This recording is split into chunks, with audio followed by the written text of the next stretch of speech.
What's up, everybody? This is Rob Cruz. Welcome to Transcending Sport. I am back once again with my favorite guest, Dr. Rick Pauly, pitching coach extraordinaire. He's joining the Transcending Sport podcast to talk pitching, movement, development, hitting, pitching. We're going to talk about it all. Dr. Pauly, welcome to the show. Well, thank you there, Mr. Cruz, my favorite hitting guy. And great to be back. These podcasts are a lot of fun, and I think we always have some informational and entertaining stuff to pass on to some people. Absolutely. Absolutely. So I wanted to start off with just kind of talking to you about what's new with you and what you're doing. Are you doing anything new? I mean, people already know who you are. So, but if you don't know who Rick Pauly is and our relationship, I had the opportunity to coach. I didn't directly coach his daughter, but I was the hitting coach on the USSSA Pride, and she was one of our pitchers. Not only was she one of our pitchers, but I always like to brag about the fact that she is the all-time strikeout leader in the National Pro Fastpitch leader, in the National Pro Fastpitch League. So, and then obviously I met Rick through her, and the rest is history. We became friends, and we like to bounce ideas back and forth on each other, especially on the level of technology. So that's that. So what you got going on new? Yeah, well, I tell you what, I think I've upped my game a little bit in the last couple years. I do a lot of private pitching lessons. I do pitching clinics. I do some Zoom, internet training, things like that. I do some virtual lessons. But I've gotten into what I call corrective exercise programs and this is for my pitchers. It used to be, I guess I'm going to use this term, that all of us big egoed pitching coaches think we have a pitching drill to correct any flaw a kid has. And I came to the realization that we don't. Some kids cannot be corrected with a pitching drill, and what's required then is some kind of a rebalance of their muscles. They got an imbalance of muscles that's just not letting them move the way that they should to be an efficient pitcher. So I've done a lot of studying. I've done some certification programs with National Academy of Sports Medicine, where I've done their corrective exercise specialist program. I've done their performance enhancement program. And then, of course, you and I, we always on these podcasts talk about our good friends over at 40 Motion. And I use the human performance app on 40 Motion so I can see, basically, it's going to tell us the range of motion of every joint in that pitcher's body. And, we put them through a battery of physical assessments, and we measure things both with something like 4D or we, with NASM, you're trained visually to see what we call inefficiencies.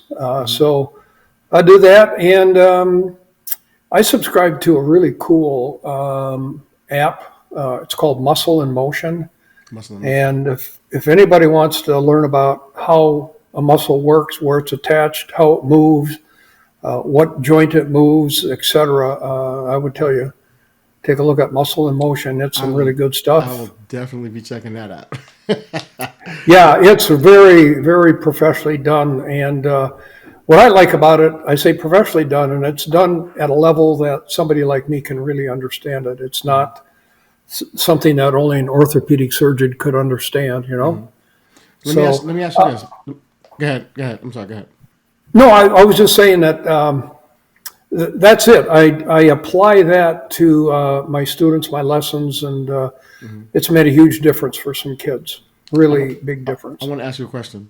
Out of all the things that you're doing now in terms of understanding how the body works and how those things that the body is or isn't doing affect pitching results and pitching outcomes, right? And I'm sure pitching outcomes, obviously that's the whole point. But now I'm curious, what are the top three things that jump out at you the most when you get a player that comes in first time? They're not really aware of their body. They're not really aware of any kind of movement limitations they may have, mobility issues they may have. What are the big three? Is there a big three? Probably. I think I can. I think I could wrap them off here. Before I wrap them off, let me tell you how we do the assessment. We've got some. Mm-hmm. These are pretty basic physical assessments that Mm-hmm. any good physical therapist or trainer at a gym ought to be able to do. Mm-hmm. But the first one is just simply it's an overhead squat.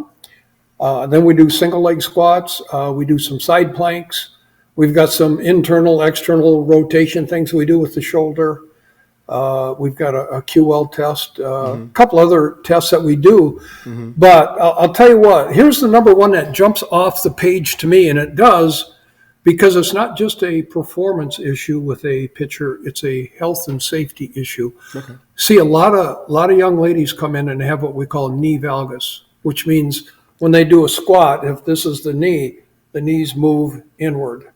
Okay, well, that scares me instantaneously, and I'm thinking right away we need to correct that just to protect this young lady, because I think we all know that ladies have what we call a larger Q angle than men, because typically their hips are wider, so their femurs come down at an angle, and then when the knees also go in, that angle gets greater. Those kids are predisposed to high risk of ACL injury, and do not ever want that to happen to one of my kids. So we've got a corrective exercise program just to correct knee valgus. And if we get a side effect where it helps them land and stabilize better with their pitching, well then, hurrah, So we see that one all the time, Rob. Another one we see is, I'm taking this as kind of the terminology from NASM, but it's called excessive anterior pelvic tilt. In other words, the pelvis tilts in. We see that a lot. And when that happens to a young lady, and I'll bet you see this in hitting, they have difficulty with their hip rotation. The hips don't want to rotate because when the pelvis tilts in, it's not in line with the spine.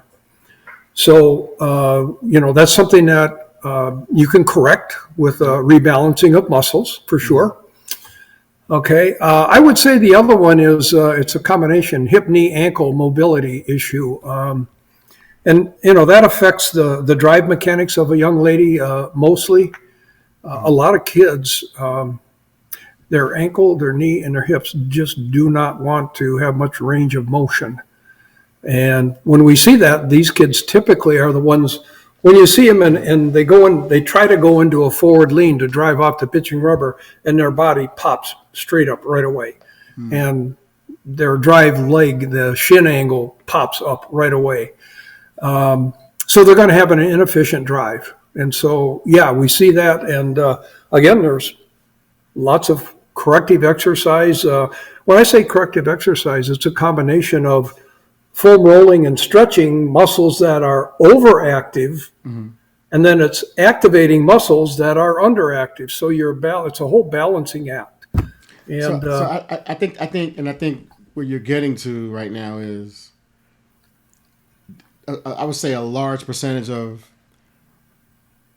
including my athletes, that I don't always have time to deal with those issues in a session. But I try to coordinate and get them to the right trainers who I know are doing the assessments the right way.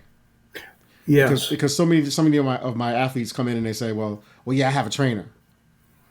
Yeah, but is this just some guy with a whistle telling you to give him 5 more on speed ladders and the things what are the hurdles they jump over? Is it just that, or is it you really go to a trainer? Because if you do, the first thing they're going to do is they're going to assess you to find out what your custom program needs to entail to address your issues first. Any movement, the big word there. You said custom. It's custom. This is custom. It's not one size fits all. It has to be custom because you're an individual and you're not the next person next to you. So I think that's one. And then the other thing I'm finding is that that the people who are getting these custom programs from these trainers, you got to find a trainer who understands the needs of a rotational athlete for their sport. Rotational athlete. You hit the nail on the head there. It has to be rotational athlete because if you're training football players, that other than a quarterback, a football player is not a rotational athlete. So Well, Rob, go ahead. I'm listening. I'll tell you, one of the scariest things I hear is, my girl will come in, or it'll be a new kid, and I say, are you in a training program? Well, we just started our training for high school, meaning, 3 weeks before high school season, I start training, and I said, okay, who do you go see? Well, we have a strength person at the high school, and I just almost cringe because my vision is it's some knuckle dragging 300-pound football lineman, and he's got him pumping iron and setting PRs on bench press, and has no idea how a rotational athlete should be trained. It's scary. So, and I think that's my biggest, and my biggest fear from, and the best athletes are the most educated athletes. And in order for me and us to help our athletes more, we have to become educated in what they need in every aspect of their development. Not just pitching it, not just swinging it, but nutrition, body awareness, taking care of their bodies. If you're lifting weights, how much are you lifting? Why are you lifting that much? Who said it was okay? Did you do an assessment? Are you hurting yourself? Is what you're doing contributing to your overall performance?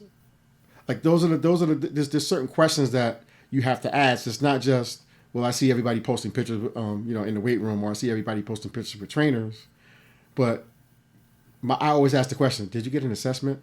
No. That's the first question I ask Rob, and I'll bet you 75% of the time the kid's eyes goes cross like, well, what's an assessment? What's an assessment? It happens all the time, and I'm like, the fact that you don't know what an assessment is means that you're not with the right trainer.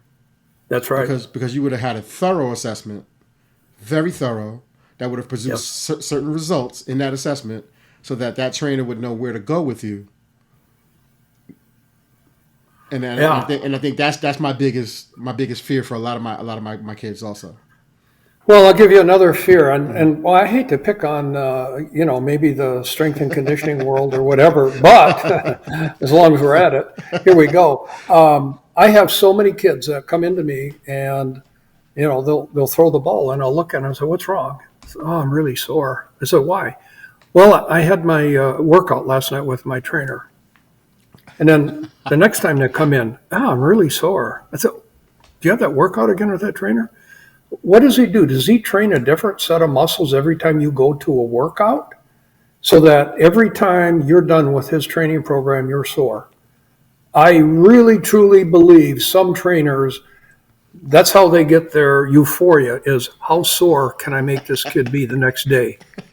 Versus, right. Did I customize a program that's going to hit similar muscles all the time, or, every other time at least, but not different muscles every time? No pain, no gain. But Rick, no pain, no gain, right?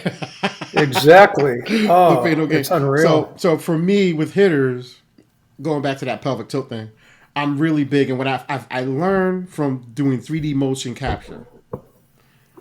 This is what it has taught me.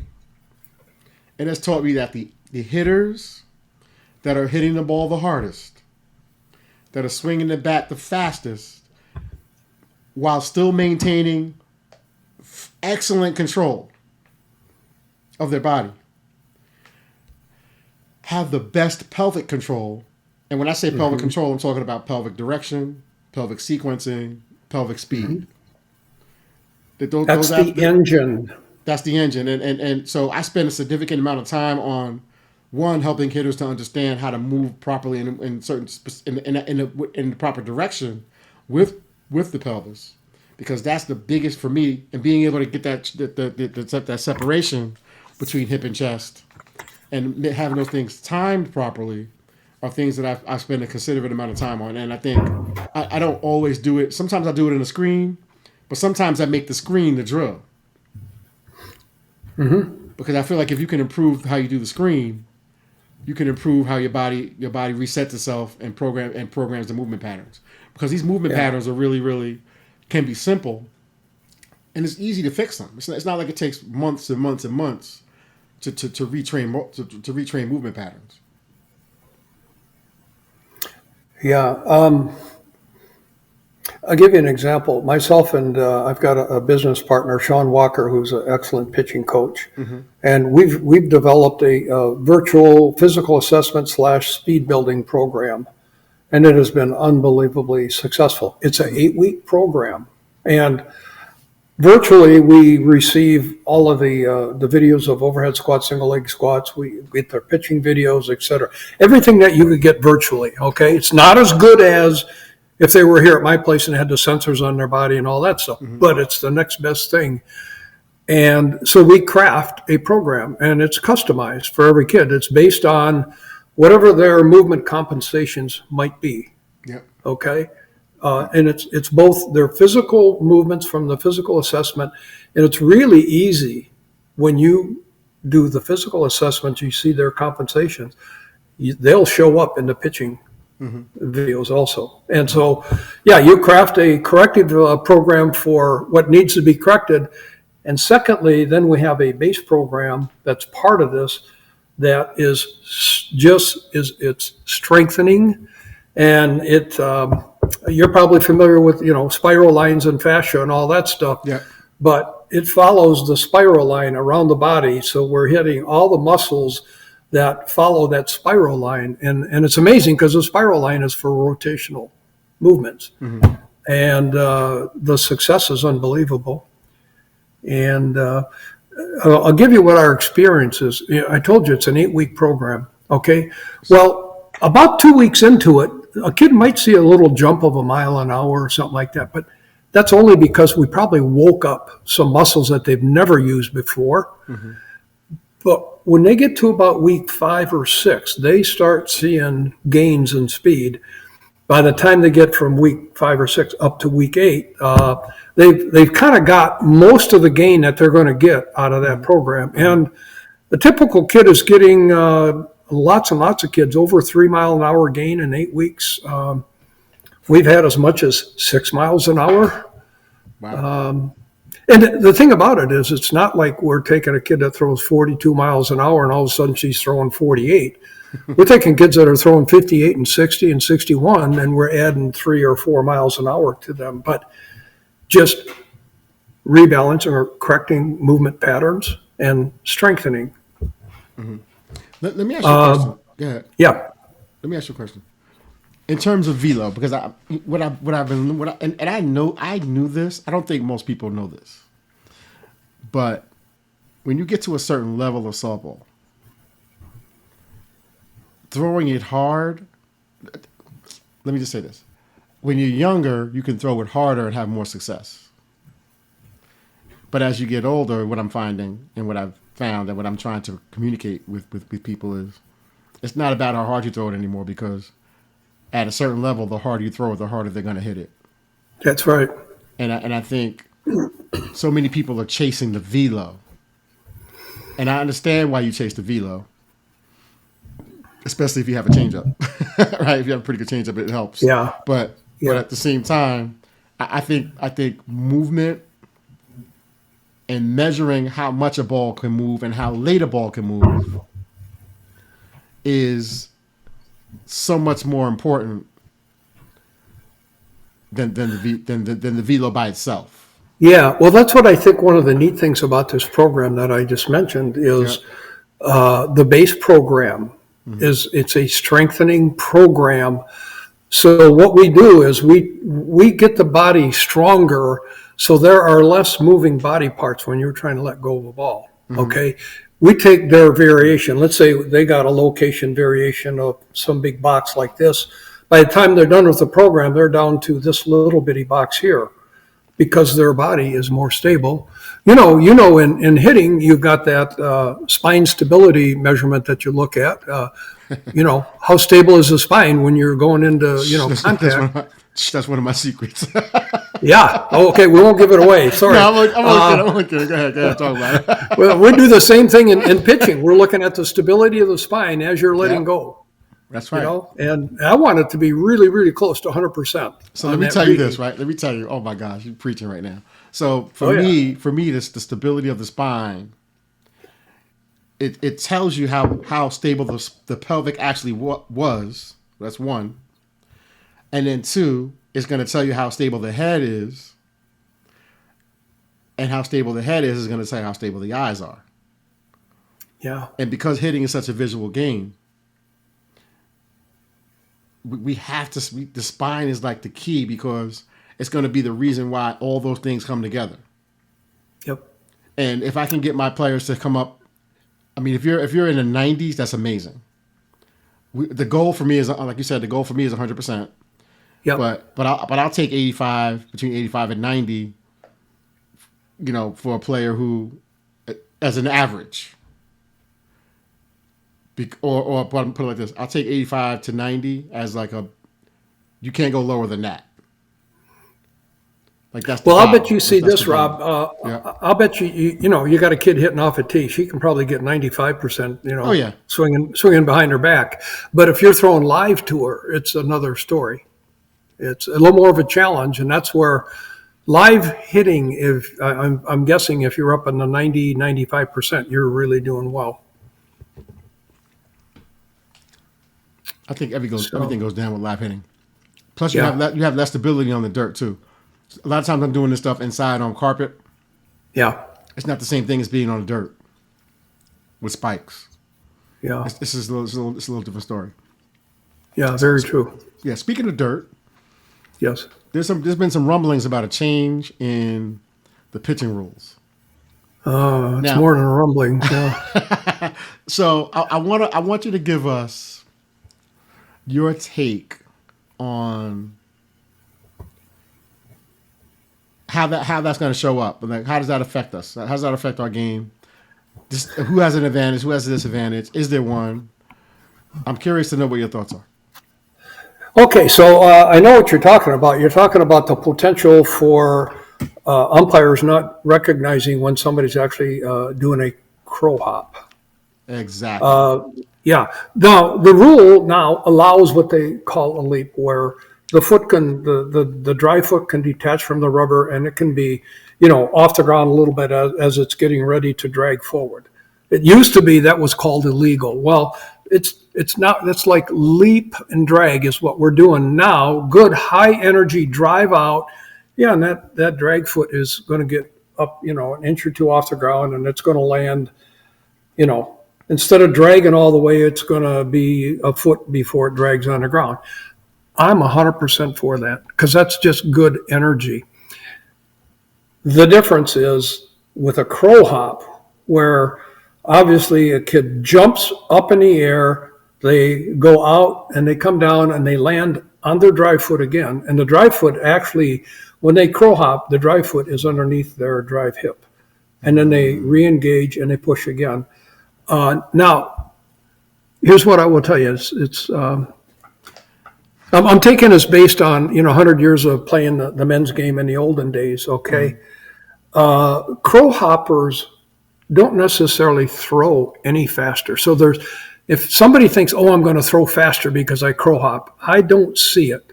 Back in the day, guys were throwing 80 to 85. Today, they're 80 to 85 with the crow hop. But the difference is that jump, land, push again puts them another about 4 feet or so closer to home plate when they let go of the ball. Okay. That is the same as increasing velocity, because that's effective velocity. The hitter has less reaction time. So, are we calling that? Are we defining it as a replant? Would you call that? Are they calling it replanting? They replant and reinitiate another push with the drive leg. So that okay. So here's my thoughts on that. Maybe I could be off, but this is what I was thinking. Currently in softball now, umpires have so many different interpretations of what illegal is and what isn't illegal. Yeah. And some of these umpires are not really softball people. They're kind of like basketball refs, and they're making some money on in the softball season and the basketball off season. Yeah. They don't really know the game to know how to identify it. How do you train umpires to get close enough for the interpretation? I think it's going to be a mess. I mean, I think at the NCAA level, I don't think it'll be as messy. Oh, I think it'll be worse. Oh God. Yeah, because there's more riding on it, and there's more coach influence on umpires than you can imagine I at know the this. upper levels. Hmm. And some coach from some big program who's got a crow hopper, the first time an umpire calls that, man, they're going to blow up. And guess what? They're never going to let that umpire ump at their place again. So there's pressure coming at the umpires there. I think the NCAA does a tremendously poor job of defining the difference between leaping and crow hopping. They ought to have an absolute, no doubt about it, video that says, this is a leap, here it is. Here's a crow hop. Here's, if you want to know if it's a crow hop, look at these 3 checkpoints. And there's only So, but still, only 2. it's still judgment, like a ball or strike.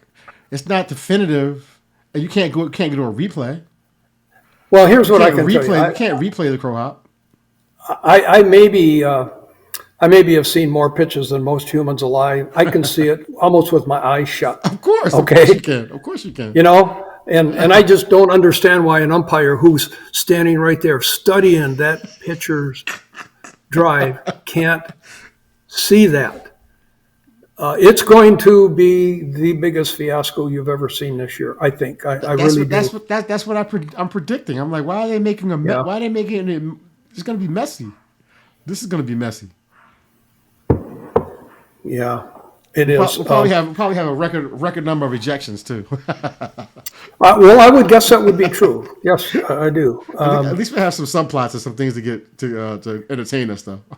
But if we go all the way back where you sort of started with this, we need to get it right at the youth level, because I'm telling you, once a kid is taught and learns how to crow hop, they almost can't go back and do it legally. That you can't change them back. I've seen it. Kids get into college who crow hopped and they got called, rightfully so. They tried to correct it. They were only half the pitcher they used to be. Wow. So if you got to get it at the youth level, you got to get it right there. And nobody should be teaching anything that resembles crow hopping. Teach a good high energy drive off the pitching rubber. That's what you need. Cool. So you kind of got me fired up on that one. That one is a passion play. I've said it for 100 years. The NCAA Rules Committee, they've made some good rules and they've made some not so good rules. And I can just feel the crow hopping coming in. And you know what's the pressure? They don't call it an international play. And everybody thinks, well, God, we gotta let it get by then, otherwise we're never going to compete in the Olympics. Well, guess what? You don't even got to say it. We still don't compete in the Olympics. You say Okay. it. I'm sorry. We're not. I shouldn't say that. I mean, we're second place, and that's just the way it is, But it's probably not the difference between crow hopping and not crow hopping. There's some other things in there, but I just hope we don't. Because think of the safety. What if you allow a kid to crow hop, and now she's 4 feet closer to the hitter, and the hitter drives one right back at her? That's less reaction time that the pitcher has. I never thought about that. To catch a ball. Okay. Obviously, it's going to be tougher on the hitters. They have less reaction time. Okay. Mm-hmm. If you go back and study the NCAA rule change when they went from 40 feet to 43 feet pitching distance, the reason they did that was because from 40 feet, they felt like the pitchers had a big advantage. Obviously, less reaction time for the hitter. Well, guess what? They moved the mound back to 43 feet. You know what happened the first 3 years? Batting averages went up. Of course. Yeah, because the hitters had more reaction time. Mm-hmm. Okay. I take that back. Let me correct that. They didn't go up until about 3 years. The reason they didn't go up is that extra 3 feet allowed the ball to move more, so there was better ball movement.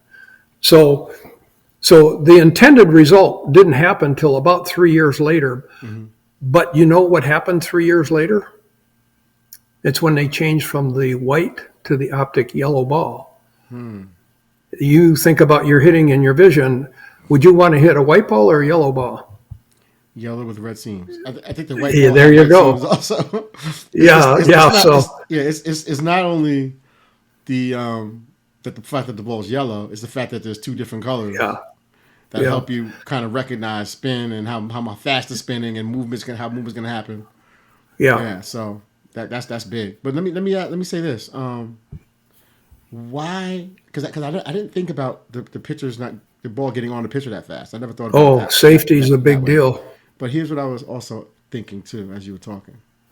The pitchers having that leap could slow down and limit and bring down the amount of home runs. I think there's too many home runs in college softball. I think there's way too many home runs. I think it's way too easy. And it's cheaper than moving the fence back than allowing the pitchers to get an extra couple of inches closer to the plate. Because what costs more? Moving the fences back. Well, okay. Well, let's think about it now. You and I are probably purists. Okay. To us, a great fast pitch softball game is 1-0 or 2-1. Okay. To the normal population out there that watches it on TV and stuff like that, they want to see like a 7-5 game. Okay. Well, that's going to sell tickets. You got to balance it out and see, what do you want? Do you want people to be interested in your game, or do you want a few old people like you and I that, get excited over a 1-0 pitchers duel?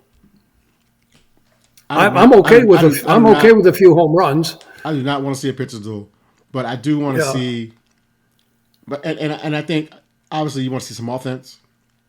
Mm-hmm. You want to see some stolen bases. You want to see some base runners go first to third, score from first on a double. You want to see some great you want to see all different aspects of the game. But I don't know what I'm curious. I guess my question would be is what is the reason for making the change? It has to, because like when baseball made changes, we added a shot clock to the pitcher because it's slowing the game down. There's a reason we did this. There's a reason why. Here's why we did it. What is the reason? And no, I can't come up. I don't think anyone said. I don't think anyone's given us a reason. Why? I can tell you why. International. Because if our kids are ever going to be good at the Olympic level, they got to be leaper or crow hoppers, and that's just not true. So, I mean, would you want to call up Yukiki Ueno and Monica Abbott and say, "Hey, you guys should have been crow hoppers. You could have been better." wait, how's that sound? Wait, Ueno didn't crow hop? No, heck no. Ueno had a really good, powerful leap. Okay, and almost a leap and drag. She almost dragged instantly, but no, she was not even close to a crow hop. Wow. She's about as legal as there is now in the international competition. Yeah. And look, Monica, at one point in time, I think Monica and Ueno were the two fastest pitchers in the world. And crow hop. So let me ask you this. And you gotta help me with the timeline here. And I talk about this when I talk to my players and when I go out and talk to teams. Because once upon a time, 60 miles an hour in high school was like you're an elite high school pitcher. Because you were the show. You were it. There weren't that many people that can throw 60 or 61, right? Mm-hmm. And I think obviously that number's gone up. So now at the collegiate level, I'm feeling like 70 is the new 65. It's getting to be there. Do you think? And the young lady at Stanford showed us something this past spring in the World Series. Well, she showed me something. I got a chance to watch her pitch live. I was in Oklahoma City when she virtually shut down Oklahoma. She didn't win the game, but she could have. As a freshman, I mean, she made them look human, and I had never seen anybody make them look human. And I'm thinking, could 75 be something that could be that can happen? Could be normal. Could be normalized now. Like 70 is almost normalized. 70. When I hear high school kids talk, when I hear some of my kids up talk, they're like, I'm throwing 68, I'm throwing 67, I got to get to 70. And that wasn't even a thought years ago. 75 though, I mean, because she hit 70 from what I understand, according to the Yakkertech people. She hit 73, 74 a couple of times in that game. Yeah. Well, the same thing's happening in baseball, Rob. You know, if you don't throw 95 in baseball now, you're nothing. You're probably going to be in the minor leagues. You know, it's almost that way. I mean, the speeds in both of our sports have gone up. Okay, it's got to do with maybe there's some better training. I hope. I think the strength and conditioning programs are maybe the biggest reason. They're getting better. Okay, the college athletes nowadays. Boy, I tell you, when I send a kid off to a what I think is a good college program with a good strength program, I'm expecting, you know, I think, man, I got this kid right where she needs to be. I'm expecting at least another 2 miles an hour out of her from the strength program that she's going to do at college. So, you know, I don't think I would say 70 is the new norm. I would say 67, 66 or 7 is the new norm. There's a lot of kids that are dusting off 70. There's a very, very few that dust 70 and can actually make a ball spin correctly to make it move. Very few. Matter of fact, I'm having a hard time thinking of any. Probably count them on one hand. You probably count them on one hand. Yeah, I think maybe on 2 fingers, but yeah. So, interesting. Yeah, it is. I mean, in every sport that's happening. I mean, you know, you take swimming. Every time you turn on a swim meet, somebody sets a new world record. That's true. They just get stronger and stronger and stronger. I mean, so how do you think Jesse Owens would do nowadays on a 100-yard dash? Oh, no. Yeah, the poor dude would be like he was dragging a parachute. And I'm you going to know, tell you, baseball has gotten to the point where if you look at the older, like if you look at like Wade Boggs and Tim Raines and Pete Rose and Paul Molitor, they would not be draft picks because everything's based on 100-mile-an-hour exit velocity now. Yeah, they would never even get signed. Because now the minimum, if you don't hit a ball 100 miles an hour, you will not be signed. That's 100% across the board. Every major league team, every scouting bureau is going to tell you, you cannot hit a ball 100 miles an hour. You cannot play in the big leagues. We don't care if you strike out. We don't care if you strike out 200 times. You have to be able to hit a hard 100 miles an hour plus. And I think that's something that's changed, obviously, in the culture of baseball. So now the training culture has changed because what's acceptable to get to the big leagues has changed. Now the entire culture of youth baseball aligns itself with what the people who are the decision makers for where they want to get to are saying. This is what you have to be able to do. So when I look at when I'm going back to softball, I'm looking at hitters, and I'm saying. Or I'm looking at hitters and I'm saying, what is it going to take for you to be able to hit a pitcher who throws that hard? How do we evaluate it? How do we train it? What changes do we have to make in the training world? And for me, I have to be able to get players so much more mechanically sound, because if they start to push too soon in a swing, because they don't want to get beat on the heat. Yeah. The movement, the late movement, and the changeup is going to be the pitch. Because I'm noticing that a lot of pitchers have multiple changeups now that they're throwing at different speeds. They're throwing 2 changeups. They're throwing 3 different changeups. And the hitters that are not sequencing properly, that are not really learning how to delay the chest and delay the hands in the swing, aren't going to be able to hang. So that's something that I have to change. I have to change I have to put more of an emphasis on that in my training now. Yeah, and here's what I would tell you from my end, on the opposite end of the ball, we're the ones that are chucking it there at you, is I think that, you know, people ask me, how important is speed? You know, like, and that's usually, a dad whose kid throws 42. Right. I said, speed is important, okay, because it's reaction time based for the hitter. But I think even more important than speed is the variation of speeds. That's what you're talking about. Yes. When I send a kid off to college, I'm trying my heart out, whereas I'm bringing her up here through the ranks. Before she goes off, I tell her, you're not just going to have 3 speeds, you're going to have 4 speeds. Okay? If you want to be a pitcher, you need to have 4 speeds, which technically in my book it's actually 4 different pitches, 4 different movement pitches. Okay? And I think every kid that works hard and has any kind of decent, instruction, they can do 4 pitches, and they can do, maybe one of them is dominant, but you can have 3 others that are really good. Okay, you can use any point in time. So, I want a kid, let's say a high school kid, she's getting ready to go to college. I want your drop ball to be at least 64. Okay, I want your changeup to be like 52. So now I got a big gap in here. Okay, so my rise ball is probably going to be 59, and I'm going to have an off-speed something, curve, off-speed drop, off-speed rise. We're going to chuck in here at about 54. Okay. Let me ask you a question. Can I stop you for a second? Yeah. What is the speed range that the rise ball has to be in to be effective? There's a trade-off. I think, let's talk college, okay? Okay.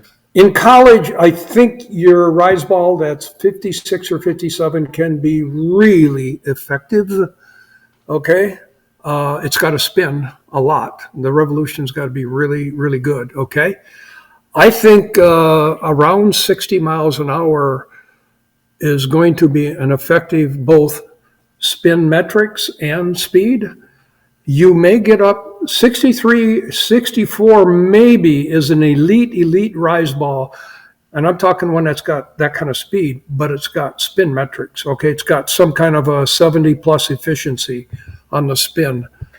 You throw it faster than 64, it's likely it's going to be what you see on TV.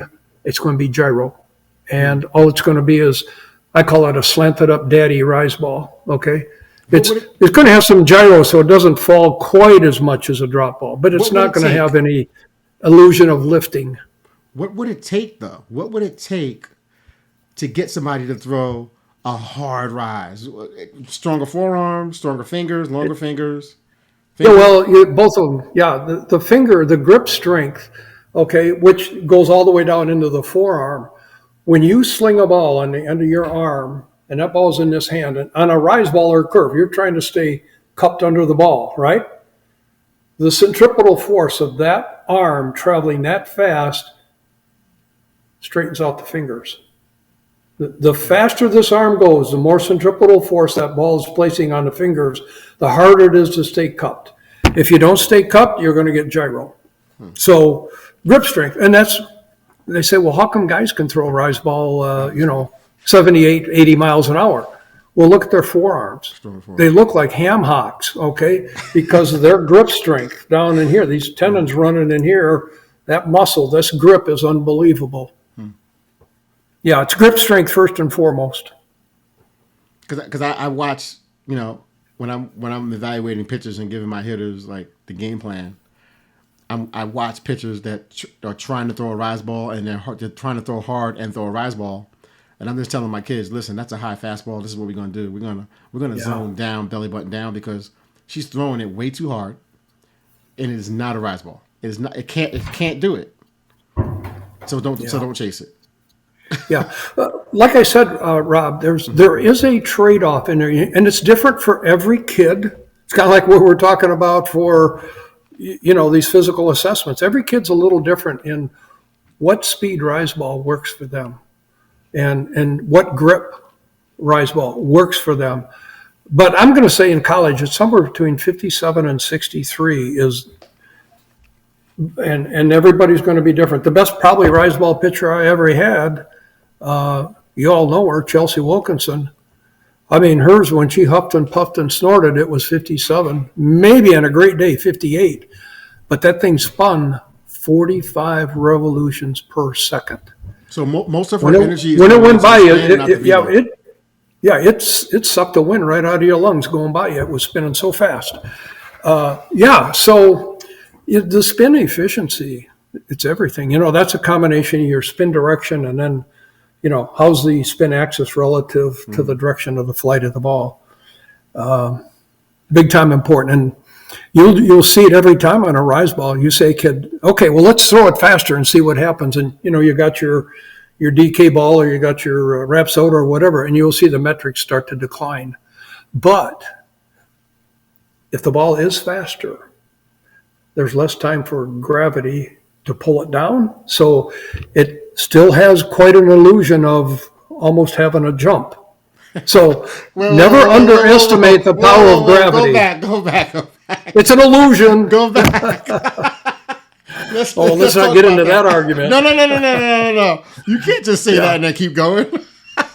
Sure can. An illusion. So let me tell you a story. I was in Peoria, Arizona, with like 11 Major League Baseball hitting coaches. Yeah. And we were at Outback Restaurant. And they tried to tell you they're four-seam fastball rises, didn't they? No. And so we talking hitting, and I was the only softball person there. They were all baseball. And the guy comes up, a guy from a team, one of the teams, a hitting coach, says to me, "Tell me about this rise ball thing." Yeah. Because obviously he heard the rumors. That a baseball guy can't hit it, right? He heard the tall tale of a ball that actually goes up. And this is prior to pitch design becoming more popular in baseball and getting that high seam, high fastball that kind of has that basically is just staying flat longer, and we think it's rising. Yeah. And I think physically, and people will say, "Well, I seen it jump." Okay, maybe you did, but we know physically, the physics of it and the perception of what's happening with a rise ball is that because it's not on its way down, it looks to the same extent that the other pitches are on their way down, it gives you the illusion that it's jumping. It does. And, I mean, I have faced some of the best pitchers in the world of my day. And if somebody had told me back then that the rise ball didn't rise, I would have said, "You are absolutely crazy. It jumps, it jumps this much." Well, then when you study the physics of it and when you take video of it from the side, you see the darn thing goes up. And you know what?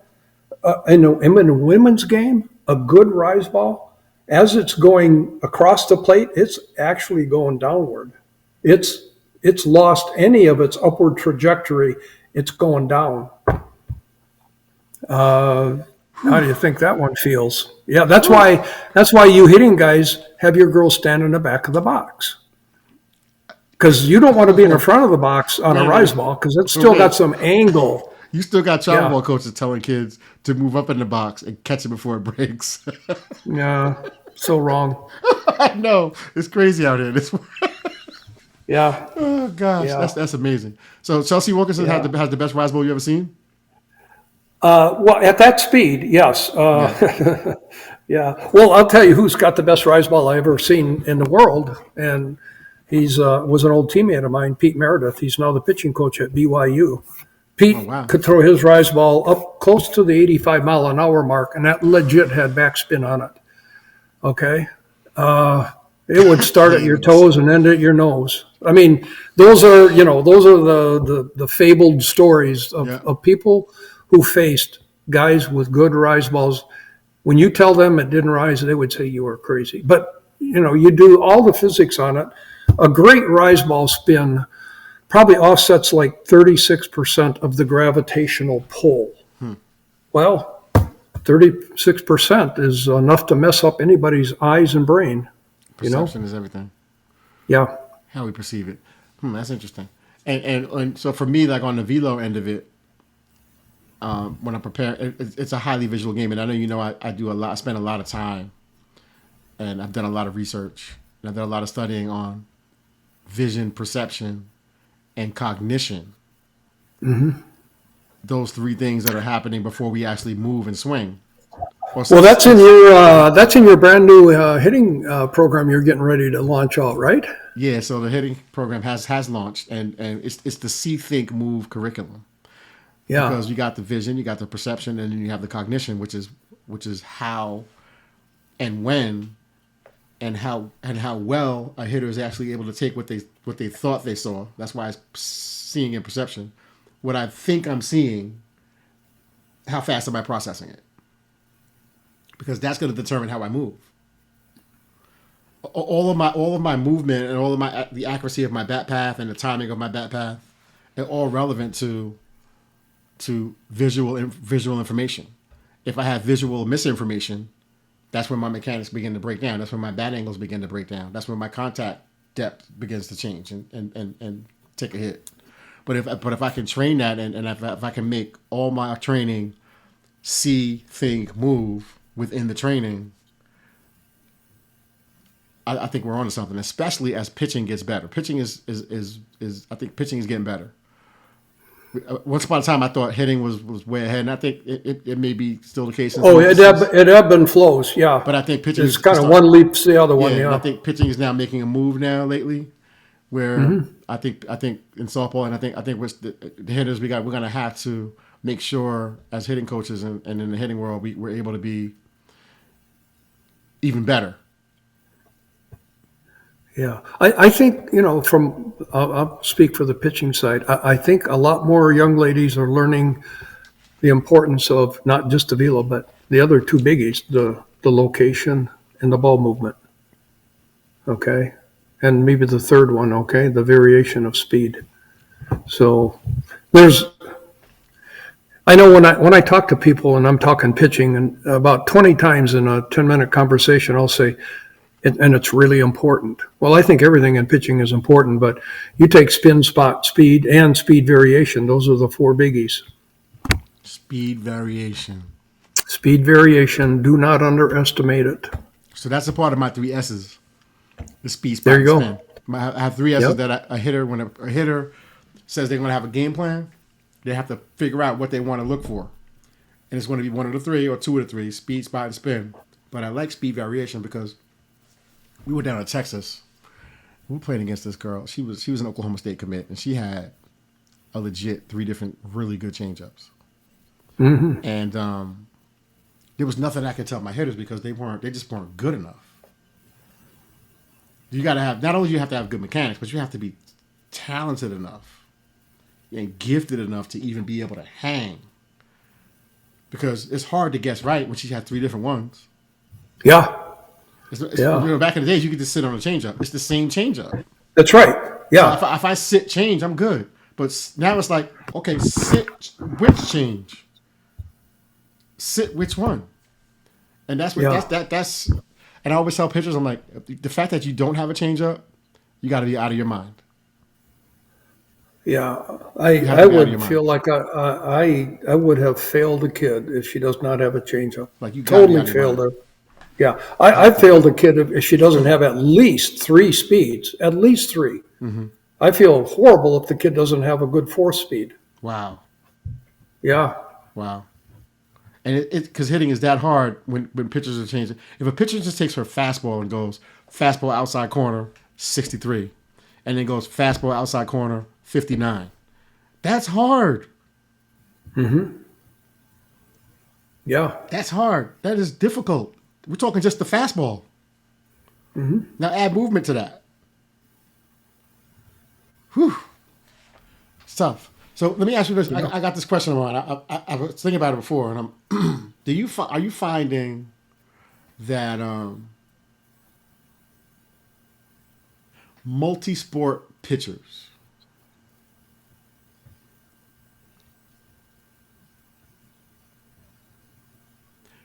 Let me ask you a different way, because I know you know where I'm going. I'm kind of I'm throwing you an alley-oop right now.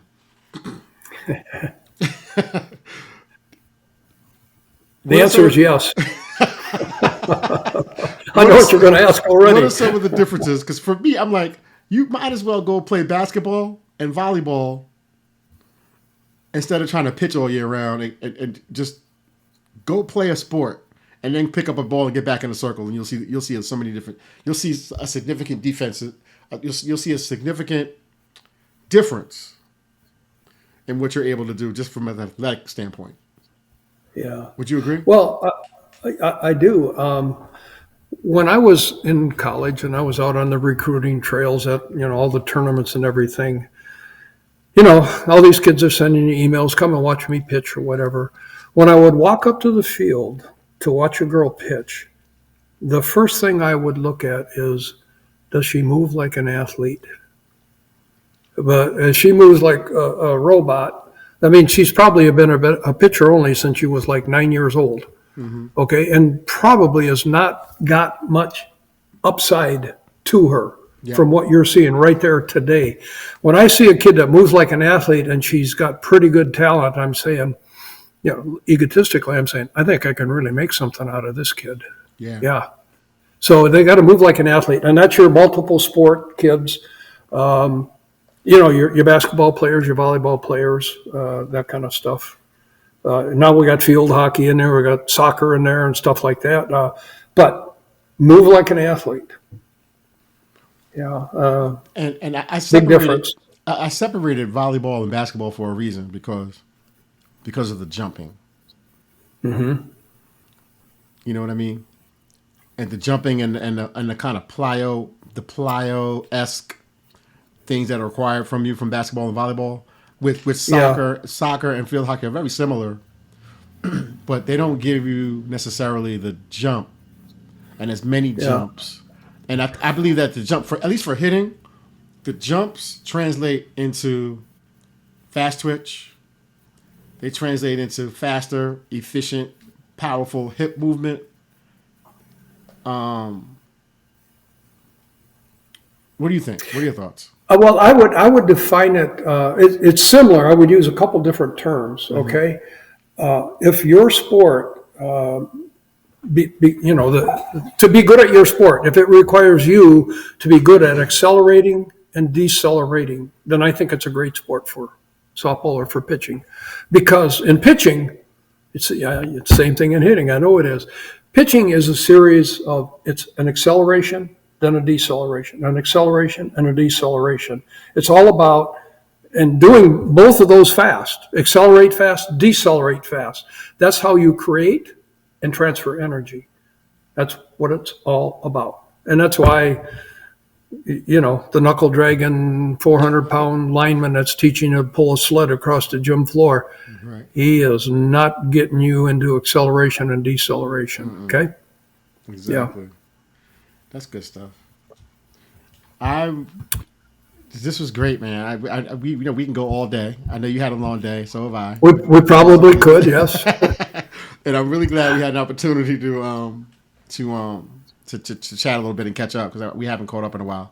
But I have been sending some kids down, and some kids have been getting down to you, and that's been great. And just to get them the exposure of some things that they need to hear coming from another perspective, from somebody who's done it, from somebody who's you cut on the TV and his kids are in the World Series. His kids are doing it.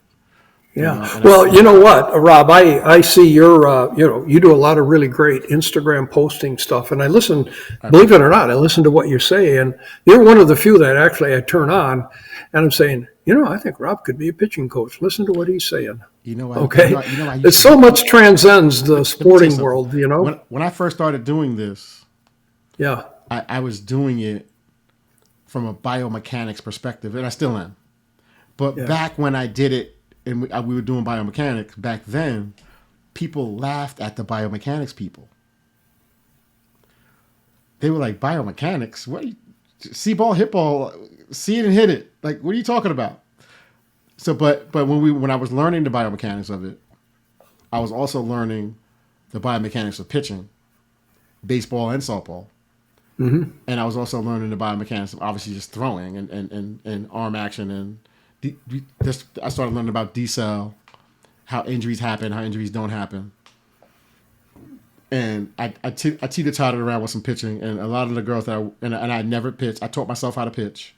I had never pitched. But I had to learn it because I was learning movement. And when you start to understand that movement is movement, because everybody is moving and transferring energy differently. Some people are doing it better than others, for whatever reasons, right? But once we can figure out why this person is not moving and transferring energy the way that person is, and we can close the gap and get that person to move it better, move the energy better, move the force better. But we got to be able to identify it first. And a lot of times those things fall under these categories that biomechanics kind of solves those issues for us, whether it's speed, sequencing, timing and direction, or whatever, strength, flexibility. It usually falls under those categories. And then once we can have that eye for it and that trained eye for it, we'll identify it faster. And now with technology, you don't even have to have an eye for it. For 4D motion can tell you better than anybody can tell you with precise numbers, like this is how fast she's rotating. Here's the speed gain from the pelvis to the chest to the arms to the back. Here's the spine angle. Here's how much she's moving. Here's how effective she is moving. Here's how ineffective she's moving. And then now what you're talking about with your program, now you have, once you identify it, now you have correctives. You have a corrective program. So really nobody has any excuses anymore. As long as you got one of these, anything can be researched. Yeah. Anything can be learned.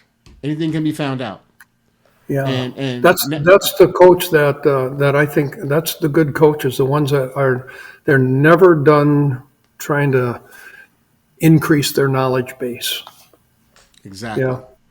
So and your course, like I've let me tell you, the amount of people, I think I will say half the people that are in my certification for hitting have already done your course. Sure. At least half of them. I'm like, so there's a correlation of people who want to learn. We're hanging with the right people. Exactly. There are people who just want to know and want to learn, and there are people who kind of think they know everything. There's two categories. Yeah. Yep. And I think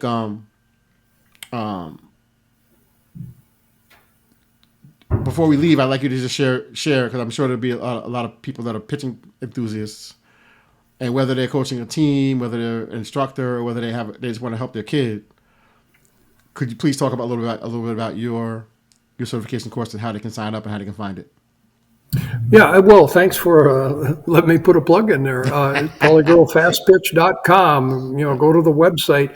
It's an online university, and there's different levels of certification. Or there's one level, it's not even a cert level, it's a beginner level. Okay, it's 3 simple little videos, a grand total of probably 60 minutes of video training on here's the absolute basics. If you're laying on a couch someday, Dad, and your daughter comes up and says, "Hey, Dad, I want to be a pitcher."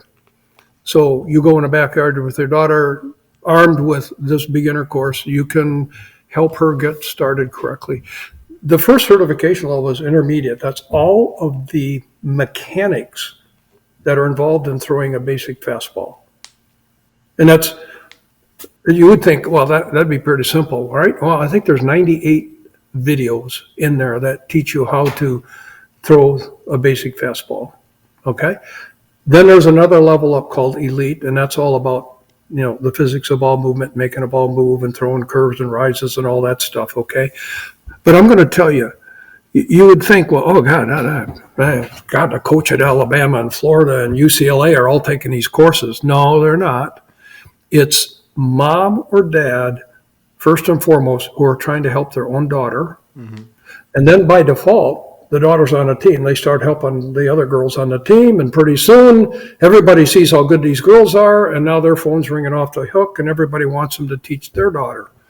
So it's kind of an organic, ground up kind of a growth kind of thing, okay? Mm-hmm. And I hit a milestone just a week ago, certified my 200th coach. 200 different coaches. That's pretty good. Congratulations. Yeah, it was fun. It's rewarding, and I have met some great people. Mm-hmm. I mean, moms and dads, and you think, well, who's doing all this coaching and teaching? I forgot the exact number, but 40% of the people that take my certification program, it's mom. It's not dad. Mm-hmm. Yeah. Mm-hmm. I'll tell you what. I'll put my moms up against a whole bunch of dads. They are good. Of course. Yeah. Because you know what women do? Women pay attention to details differently than men do. Yeah, they sure do. And they identify details, small details, and they're really good at that. Yeah. Naturally. Yeah, that's true. Yeah. So all this organic growth going on, if I got 200 certified coaches, and I know there's other people that are certifying and doing good things, and that's why I think you're seeing this growth in the skill of pitchers. Okay, so let's get your program out there, and so you hitters can keep up with our pitchers now. That's why I put it out there. I'm like, okay, we got to do something Yeah, around here. that's right. Okay, great. All right. So look, we'll catch up soon. I really appreciate you coming on. We're gonna do this again. Like maybe like obviously, I want to do it again when we get into the season, the college season, Yeah. like we did. I think we did that last year. And there We was some did. things that came up, and I thought it was great. And then I think we'll have to do another one, obviously, when we get to the World Series.